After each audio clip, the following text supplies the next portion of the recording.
आजच्या प्रवासात आपण शुभ्र वाळू, शांत वातावरण आणि निसर्ग सौंदर्याने नटलेल्या अप्रतिम काशीद बीचची सफर करणार आहोत. हा बीच कोकणातील सर्वात सुंदर समुद्र किनाऱ्यांपैकी एक मानला जातो. तर फ्रेंड्स, मुरुड ट्रिपच्या तिसऱ्या आणि शेवटच्या भागात आपलं मनापासून स्वागत. मागच्या भागात आपण मुरुड बीच आणि पाटील खानावळ अनुभवली होती. काशीद बीचला आम्ही जात होतो आणि तेव्हा रस्त्यात आम्हाला एक सुंदर कॅफे दिसला. त्याचं लोकेशन इतकं मस्त होतं की इथे थोडा वेळ थांबावं असं वाटलं. दुपारची वेळ होती म्हणून काहीतरी थंड प्यावं म्हणून आम्ही इथे थांबलो. हा कॅफे म्हणजे सी ब्रिज रिसॉर्ट मुरुड यांचा cafe neo beach cafe. Cafe खूपच स्पेशियस आणि छान होता. सिटिंग अरेंजमेंट सुद्धा खूप व्यवस्थित होती. एका बाजूला आरामदायी बसायची जागा आणि दुसऱ्या बाजूला त्यांचा काउंटर होता. आमचं नुकतंच पाटील खानावळीत जेवण झालं होतं, त्यामुळे भूक तर अजिबात नव्हती. म्हणून आम्ही एक मोजितो ऑर्डर केला. खरं तर पोट भरलेलं होतं, पण या उकाड्यात काहीतरी थंड प्यायची इच्छा झाली होती. मोजितो झक्कास दिसत होता आणि त्याची चवही छान होती. आणि या कॅफेची सर्वात खास गोष्ट म्हणजे इथून दिसणारं दृश्य. कॅफेच्या गॅलरीतून समुद्राचं अप्रतिम दृश्य पाहायला मिळत होतं. हा व्ह्यू मी तिथूनच शूट केलाय. खाली जे दिसतंय ते यांचंच सी ब्रिज रिसॉर्ट आहे. नारळाच्या झाडांनी वेढलेलं आणि अगदी समुद्र किनाऱ्यालगत असलेलं हे रिसॉर्ट खूपच सुंदर आहे. खरंच इथलं वातावरण एकदम मस्त वाटलं. तुम्ही पण जर मुरुडला आलात तर इथे नक्की भेट द्या. मग आम्ही पुन्हा काशीद बीचच्या दिशेने निघालो. रस्त्यात पुन्हा एकदा अहमदगंज पॅलेस दिसला आणि हा व्ह्यू पॉइंट मी तुम्हाला मुरुड ट्रिपच्या दुसऱ्या भागात दाखवला होता. तिथून दिसणारा समुद्राचा व्ह्यू खरंच अप्रतिम आहे. पुढे हिरवागार निसर्ग, समुद्राची साथ आणि कोकणातील सुंदर रस्ते हे सगळं अनुभवत आमचा प्रवास सुरूच होता. नांदगाव मध्ये पुन्हा श्री सिद्धिविनायक मंदिराचं दर्शन झालं. प्रवासात अशी सुंदर दृश्य सतत दिसत होती, त्यामुळे वेळ कसा गेला ते कळलंच नाही. आणि बघता बघता आम्ही काशीद बीच जवळ पोहोचलो. उन्हाळ्याच्या सुट्ट्या सुरू होत्या, त्यामुळे पर्यटकांची खूपच गर्दी होती. आम्ही काशीद बीचला पोहोचलो तेव्हा संध्याकाळचे साधारण 4:30 वाजले होते आणि पार्किंग जवळपास फुल झालं होतं. त्यामुळे बीच एंट्रीच्या जवळची जागा शोधत पुढे पुढे जात होतो, म्हणजे बीचवर इझिली जाता येईल. आणि शेवटी एक पार्किंग स्पेस मिळाली. तर आता आपण आलोय काशीद बीचवर. बाहेरच कपडे, खाण्यापिण्याचे पदार्थ, कोल्ड ड्रिंक्स, खेळणी असे भरपूर स्टॉल्स लागलेले दिसतात. खरंच इथे आल्यावर थोडासा गोव्याचा फील येतो. पुढे एका ढाब्यातून रस्ता काढत आम्ही बीचवर पोहोचलो आणि समोरच दिसला काशीद बीच. सुमारे 3 किलोमीटर लांब पसरलेला हा समुद्र किनारा, मऊ शुभ्र वाळू, स्वच्छ समुद्र, आजूबाजूची हिरवीगार झाडं, हे सगळं पाहिल्यावर इथे का एवढी गर्दी असते हे लगेच समजतं. समुद्र किनाऱ्यावर छोटे छोटे ढाबे आहेत आणि समोर दिसणारा छोटासा डोंगरही या बीचच्या सौंदर्यात आणखी भर घालतो. हा बीच अलिबाग पासून सुमारे 30 किलोमीटर अंतरावर आहे.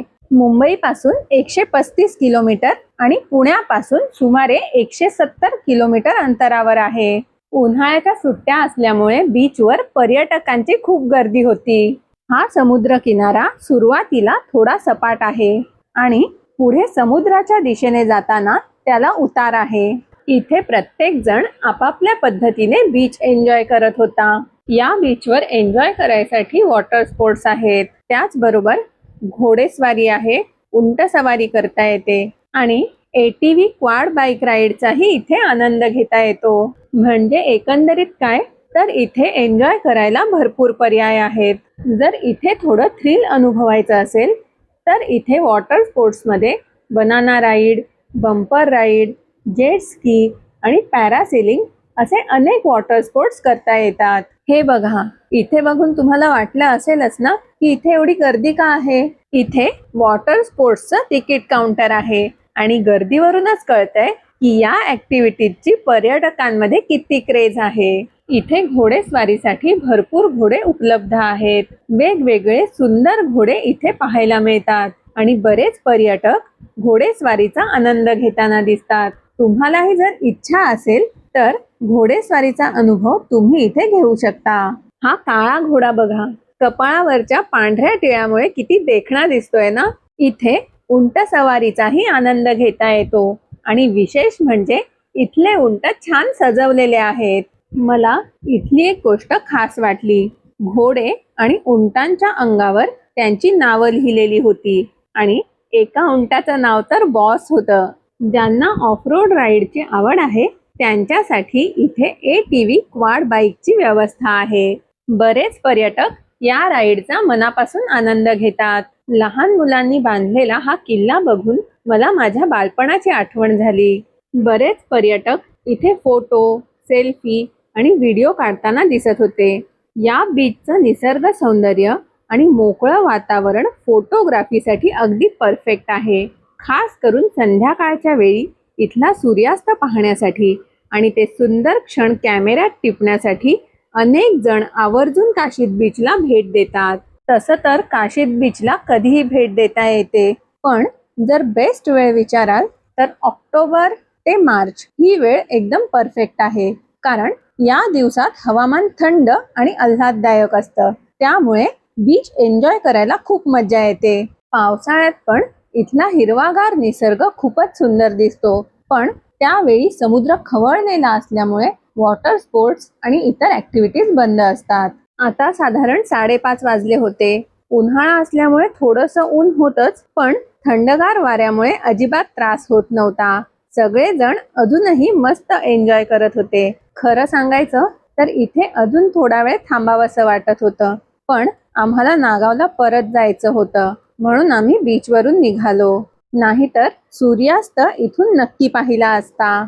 मग आम्ही परतीचा प्रवास सुरू केला आणि वाटेत एखादा छान स्पॉट दिसला तर तोही मी तुम्हाला नक्की दाखवेनच. काशीदहून थोडंसं पुढे आल्यावर आम्हाला हा एक सुंदर व्ह्यू पॉइंट दिसला. खरं सांगायचं तर आम्ही जेव्हा जेव्हा मुरुडला येतो तेव्हा परतीच्या प्रवासात या ठिकाणी नक्की थांबतो. इथून समुद्राचं दृश्य खरंच खूप सुंदर दिसतं.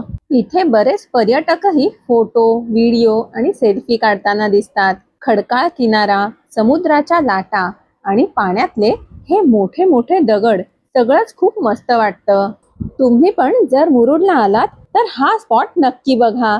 काही मिनिटं जरी थांबलं तरी मन अगदी फ्रेश होऊन जातं. असे अनेक सुंदर व्ह्यूज आणि अविस्मरणीय आठवणी घेऊन आपल्या मुरुड ट्रिपचा हा प्रवास इथे पूर्ण होतो. फ्रेंड्स, तुम्हालाही मुरुड ट्रिपची सिरीज कशी वाटली हे कमेंट करून नक्की सांगा. व्हिडिओ आवडला असेल तर एक लाईक नक्की करा.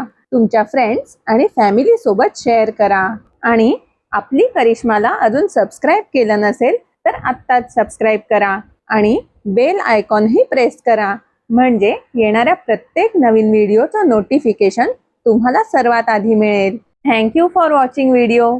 लवकरच भेटूया एका नवीन आणि भन्नाट व्हिडिओमध्ये. तोपर्यंत मस्त रहा, मजेत रहा आणि हसत रहा.